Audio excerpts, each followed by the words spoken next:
यो मात्र पज हो, पर्मानेन्ट ब्यान भने होइन। युएसले नेपाल सहितको यहाँ लिस्ट भएको 75 वटा कन्ट्रीहरूलाई न्यू इमिग्रेन्ट भिजा प्रोसेसिङलाई फ्रिज गर्दैछ। तर याद गर्नुपर्ने कुरा के हो भने यो एउटा पज मात्रै हो, पर्मानेन्ट ब्यान भने होइन। यही 21 jan 2026 बाट लागू हुने गरी ग्रीन कार्ड एप्लिकेसन्सहरू पज हुँदैछ।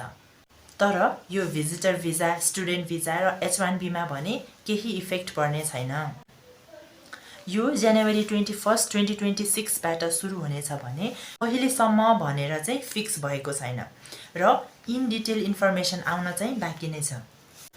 स्टेट डिपार्टमेन्टले आफ्नो स्क्रिनिङ सिस्टमलाई अझ टाइट र इन डिटेल बनाउनेसम्म यो रोक लाग्ने छ भनेर भनेको छ। यो किन हुँदैछ? यसको मेन रिजन भनेको पब्लिक चार्ज, अर्थात् उनीहरूले यस्तो मान्छेहरूलाई रोक्न खोजेको छ जसले युएसएमा गएर गभर्मेन्टको पैसा अथवा वेलफेयरमा भर पर्न वा युज गर्नुपर्छ। अब के हुन्छ, यदि तपाईँ भिजा स्क्रिन DS-260 वा I-140 जुनसुकै स्टेजमा हुनु भए तापनि फर्दर एक्चुअल गाइडलाइन्स नआएसम्म अहिले नै एक्ज्याक्टली यही हुन्छ भनेर भन्न सकिन्न।